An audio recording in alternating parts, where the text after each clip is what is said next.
السلام علیکم. Walk and talk with Abdullah Khan کے ساتھ آپ کو UMT TV میں خوش آمدید کہتے ہیں. آج جو شخصیت ہمارے ساتھ موجود ہیں وہ ایک نہ صرف استاد ہیں، صحافی ہیں، اخبار نویس ہیں، بلکہ chief editor of daily Pakistan بھی ہیں. ہمارے ساتھ مجیب الرحمان شامی صاحب موجود ہیں.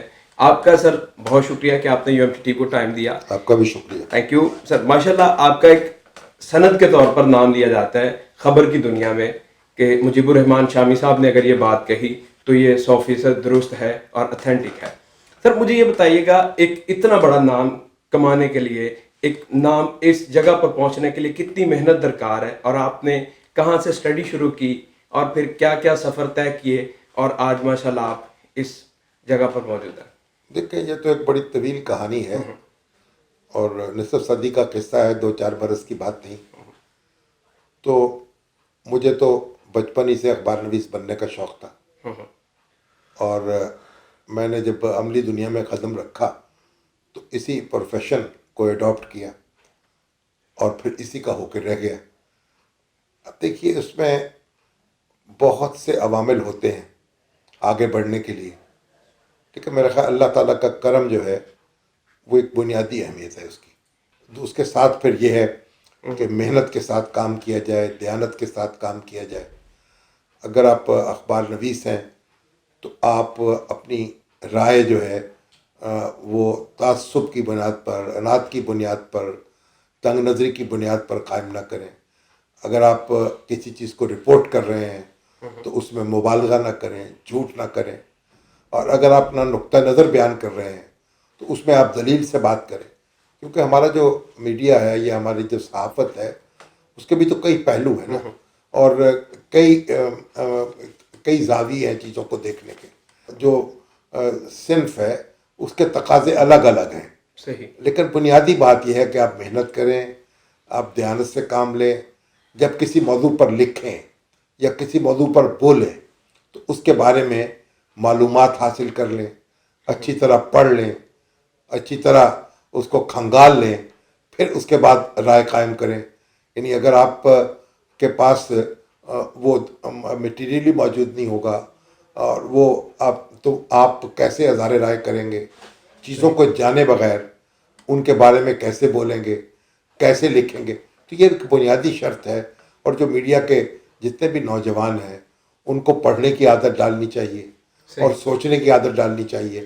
اور دیکھیے، اگر آپ پھر زبان جو ہے، اگر آپ اردو زبان میں اظہار خیال کر رہے ہیں تو اس پہ قدرت آپ کو ہونی چاہیے.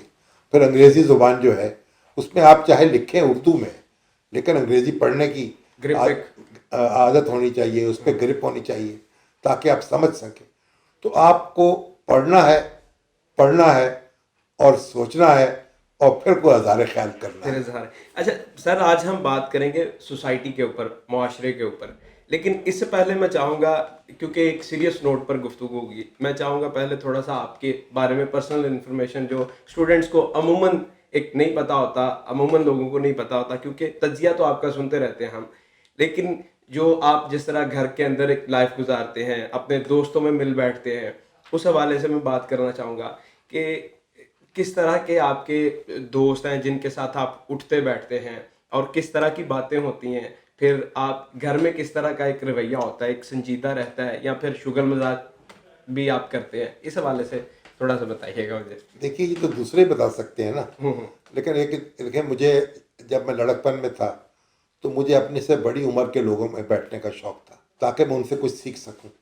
اور اب میں ایک عمر کے دوسرے حصے میں ہوں، بلکہ تیسرے حصے میں ہوں، اور تو اب میں نوجوانوں سے میرا رابطہ ہوتا ہے تاکہ میں ان سے سیکھ سکوں، ان کا جو مشاہدہ ہے اس میں شریک ہو سکوں. کیونکہ میں اپنے جو بچے ہیں میرے، میں ان سے بہت کچھ سیکھتا ہوں. میرے اپنے بیٹے جو ہیں، عمر ہیں، عثمان ہیں، ان سے ڈسکشن ہوتی ہے. وہ زیادہ پڑھے لکھے ہیں مجھ سے، انہوں نے زیادہ اعلیٰ تعلیم حاصل کی ہے. پھر میری اہلیہ ہیں، گھر کے دوسرے افراد ہیں، میری بہویں ہیں، تو سب سے ہی سیکھتا رہتا ہے آدمی. پھر آپ دیکھیں تو ایک زمانہ تھا کہ میرے بڑے اشفاق احمد خان صاحب تھے، اور اپنے بڑے دوست میرے الطاف حسن قریشی صاحب ہیں،